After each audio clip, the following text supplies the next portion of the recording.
Hello viewers, welcome back to my channel journey with Monika. ఇవాళ మార్నింగే tea పెట్టేశాను, పాలు కాచేసాం పిల్లల కోసం. దెన్ నెక్స్ట్ పూజ చేసేసాను. ఆఫ్టర్ దట్ టీ వేసేసుకొని ఇవాళ ఎందుకో బన్ తినాలనిపించింది. నిన్న ఈవినింగ్ వచ్చేసి షాప్కి వెళ్ళినప్పుడు అది ఫ్రెష్ ఐటమ్ బన్ ఉందని చెప్పేసి తీసుకున్నాను. ఇవాళ బ్రేక్ఫాస్ట్ అదే తిన్నాము. చాలా టేస్టీగా ఉంది. నేను ఎక్కువ అయితే యూజ్ చేయము, సమ్ ఇయర్స్ అయింది తిని. సో ఫ్రెష్గా ఉందని తీసుకున్నాను. ఆఫ్టర్ బ్రేక్ఫాస్ట్ చట్నీ పెట్టేశాను ఆఫ్టర్నూన్ కనేసి. ఇవాళ అన్నీ ఫాస్ట్గా చేస్తున్నాను. బ్రేక్ఫాస్ట్ ఎంబడి మళ్ళీ లంచ్కి వెళ్ళాను. ఎందుకు అంటే షాకింగ్ లాంటి సర్ప్రైజ్ ఇచ్చాడు అనమాట మా husband day before yesterday.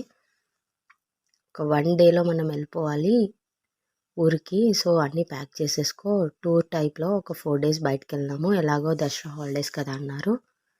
So preparation ఏం లేదు, జస్ట్ 1 డే బిఫోర్ చెప్పారు. ఉన్న దాంట్లో ఏదైనా ప్రిపేర్ చేసుకోవాలి కదా అని అనుకున్నాము. నేను మా తోడికోడలు కాల్ చేసుకొని మాట్లాడుకున్నాము, ఎలా 4 డేస్కి ఏం ప్రిపేర్ చేయాలా ఏంటి అనేసి. పల్లి పొడి అనేసి పల్లీలతో ఇది చేస్తారు, అది స్టోర్ చేసి పెట్టుకుంటే జర్నీస్లో బాగా యూజ్ అవుతుంది. సో ఇది నేను చేశాను అనమాట. సో పల్లీలు ఒక 1/2 కిలో తీసేసుకొని ఫ్రై చేశాను. అయిందా లేదా అని ఒకసారి చెక్ చేశాను. ఫ్రై అయింది బాగా, దాని పొట్టు పోయింది. దాని తర్వాత దాంట్లోకి కొన్ని ఎల్లిపాయలు, ఉప్పు, కారం వేసి మిక్సీ పట్టేసాము. మిక్సీ పట్టిన తర్వాత కొంచెం షుగర్ వేసాము. మళ్ళీ ఒకసారి మిక్సీ పట్టి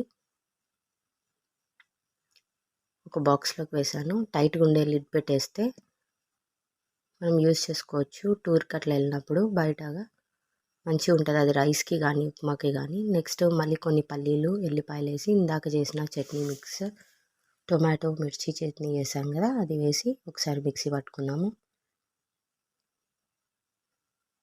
మా వదిన వచ్చిందనమాట టూర్ కోసం అని చెప్పేసి అందరం ఫ్యామిలీస్ వెళ్ళాము. సో అది కూడా ఒక బాక్స్లో పెట్టేసాము.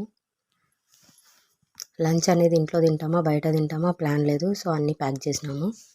దెన్ నెక్స్ట్ మా జర్నీ స్టార్ట్ అయింది. 4 డేస్ జర్నీ అనమాట. ఇది బెంగళూరు హైవే.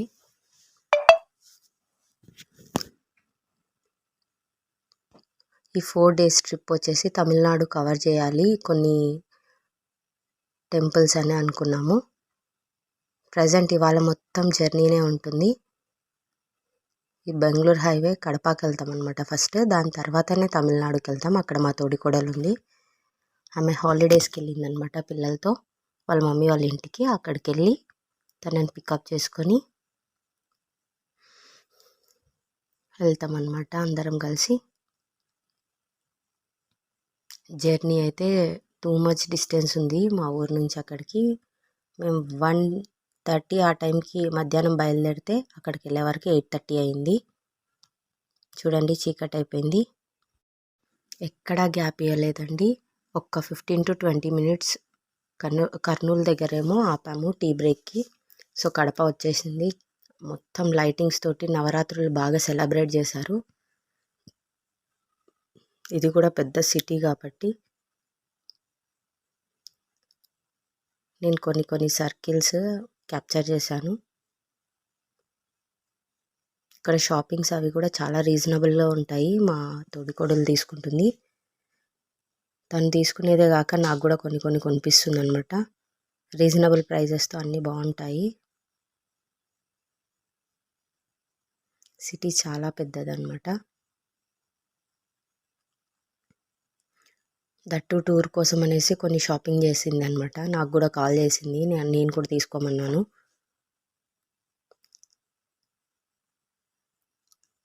వాళ్ళ ఇల్లు వచ్చేసి చాలా లోపలికి ఉంది. ఇదంతా డిస్టెన్స్ కవర్ చేసాము. టూర్ కోసం అని బిఫోర్ ప్లానింగ్ చేసుకున్నాము ఏమేమి సర్దుకోవాలని చెప్పేసి. మేము మ్యాక్సిమం ఫుడ్ అంతా ఇంట్లోదే ప్రిపేర్ చేసినది తీసుకెళ్ళాలి అనుకున్నాము. ఎందుకంటే మాకిద్దరు, అక్క వాళ్ళకిద్దరు, మొత్తం 4 kids ఉన్నారనమాట. బయట ఫుడ్ మంచిది కాదని చెప్పేసి ఇంట్లోనే ప్రిపేర్ చేసుకున్నాము. సో ఈ సర్కిల్ అంతా వ్యూ బాగుందనేసి క్యాప్చర్ చేశాను.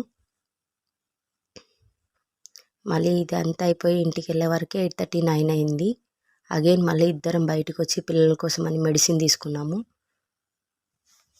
బయటికి వెళ్తే ఆ సీజన్కి కొంచెం ఏమైనా ఎఫెక్ట్ అవుతారేమో అని చెప్పేసి దానికి రిలేటెడ్ మెడిసిన్ తీసుకొని వెళ్ళాము. మేము ఏదైతే ప్లాన్ చేసుకున్నామో ఎలాంటి ఫుడ్ తీసుకెళ్ళాలి, ఎలా ఎంజాయ్ చేయాలి, ఎక్కడ దిగాలి, ఎక్కడ టెంపుల్స్కి వెళ్ళాలి అనుకున్నామో ఎవ్రీథింగ్ 100% మేము సక్సెస్ చేసాము.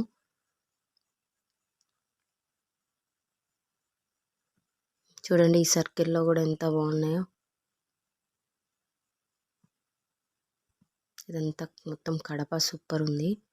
సో ఫస్ట్ టైం పోయినప్పుడు నాకు తెలియలేదు, సెకండ్ టైం క్యాప్చర్ చేసుకున్నాను. ఆల్మోస్ట్ ఇంటికి వచ్చేసాం. మా అక్క కొడుకు బయట వెయిట్ చేస్తున్నాడు చూడండి. Thank you for watching. Please subscribe my channel.